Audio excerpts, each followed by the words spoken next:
आज आम नहीं आसी अटा और सुजी गोटे नुआ रेसिपी यहाँ खाइबा बहुत ही भल लगे। चलते देखा आर मेकिंग प्रोसेसटा। मु गोटे बाउल रे किसी सुजी नहीं जाइए, आपण हिसाब से सुजी ने, मो हिसाब से सुजी नहीं जाइए। सुजी के पकई सारापर से मुझे पानी दे दूची। पानी देकरी भल से आम गोड़े दबा। मुझे आवश्यक अनुसार पानी दूसरी देखिकी आपण हिसाब से पानी देवे। पानी दे सारापर मुझे देखूँ ये भल से पानी दे जी दरकार थिला। तो ये आपको गोलेबा, गोड़े सारिकी आपको टिके 5 मिनट घोड़े रखीदबा। मुझे भल से गोलाऊँच टिके गोले सारिकी 5 मिनट रखी सारापर यहाँ टिके नरम होपर आम एथे आमर जहाँ दरकार तापर आम आड करवा से आहरी आप देखिपारे। मुझे टिके गोले दूची भल से गोलेकरी एबे गोटे प्लेट नहीं घोरई देवे। बास घोरई देली। एबे आउ गोटे बाउल रे मु किछि पियाज काटी रखी थी ताकू पकई दूची। पियाजटा को पकई सारापर आपको टिके पाखुड़ा पाखुड़ा कर छड़ई देवे। पाखुड़ा पाखुड़ा कर छड़ई सारापर देखो मुझे छड़ई दूची पाखुड़ा पाखुड़ा कर भल से छड़ई सारापर ए गोटे स्पून लंका गुंड देली। आपण हिसाब से लंका गुंड पकेबे। मुझे कम लंका गुंड खाए तो से लंका गुंड आड कली। धनिया पाउडर टिके पकई गोटे स्पून। तापरे चाट मसला पकेली गोटे स्पून। आपको भल से गोले दबा। भल से जमती मसलाटा पियाज सहित पूरा मिसीज से अनुसार गोले दबा। गोले सारा देखो भल से गोले देछि। एबे मु जोटा को घोरई रखी सुजी की सेटा नरम हो जाइए। गोटे बाउल मु अटा दे दूची। आपण कप रे भी मेजरमेंट करें। मु गोटे बाउल रे अटा नहीं थी, मो हिसाब से मु अटा पकईदेली। पुणी ए आम कि परिमाण रे पानी दबा।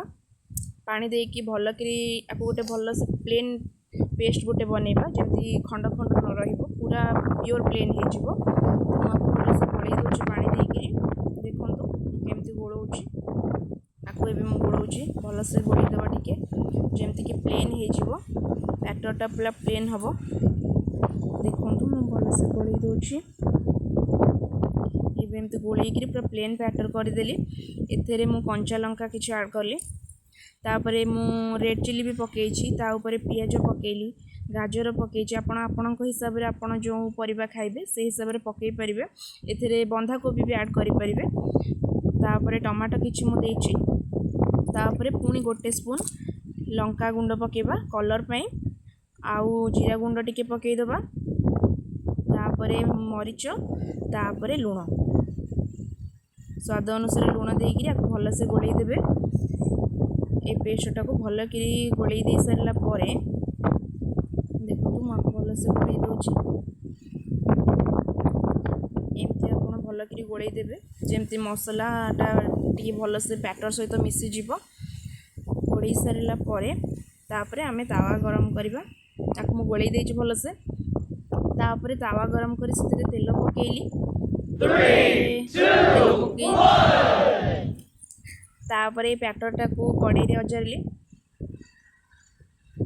देखो आपको टिके भल से माने गोल करदेवा। तापर एथे आम अलगा जो गोटे बाउल रखी पियाज सहित जो मसला गोलैकरी आपको ताकू आनिक ऊपर पकाए। ये देखो मुझे लुण आड करनी पछे लुण आड करके गोलई देली भल से मिक्स करदेली। तापरे से जो पिठो ऊपर आम एटा को पकेबा। पिठो ऊपर भल से पकई देला परे आम आपको सजाइवाई गाजर भी ये पकेबा। देखो मुझे गाजर पुणी पकेली। आउ पियाज भी आप पकई पारे। ए मुझेतु एकाथरे माने से पियाज पकई जो जो पेस्टा करी तो आउ पियाज पकईली लंका पकईदेली टिके। तापर लंका गुंड भी ये आप पकई पारे, कलर आसो भल। लंका गुंड ए पकईदेली। तापर ये आप साइड टिके तेल देदेवे। देखो मुझे गोटे भल से देखी दूसरी केमती देखा जाउची। पूरा पिज्जा टाइप देखा जाउची। पूरा टेक्चरटा पूरा पिज्जा टाइप देखो भल से मुझे जूम कर देखी दूसरी केम देखा जाउची। टोटाल देखी दिखाई केम देखा जाउची। तापर गोटे घोड़नी रे घोड़ई देली। तापर 10 मिनट पर खोलिकी देखा यहाँ हो गला बापरे बढ़िया कलर आसी मस्त देखा जाऊँगी खाइबा भी निहाती भाव में टेस्ट लगे देखा रोषे सरू तापर आपको मु नेउटे देली एपटा भी हो जाइए बाकी रहा सेपट हो सारा पर आम आपको प्लेट सजेक तापर किसी चटनी सहित खाई एंजॉय नवा देखु यहाँ को मुझे एपट सेपट करदेली टिके सुंदर देखा जाऊँगी पूरा पिज्जा भली देखा जाऊँगी आम गोटे प्लेट सजेदेलु देखु आपण आउपर मुझे खाली गाजर आ पिज पकई गार्निशिंग कर चिली सॉस टी रखी मझे आमती भाव में सजे आपको ए टेस्ट कर देखा केमती लगुच चिली सॉस टी खाईदे केमती देखा मस्त होती आप निश्चित भाव में घरे ट्राए करूँ बहुत ही बढ़िया।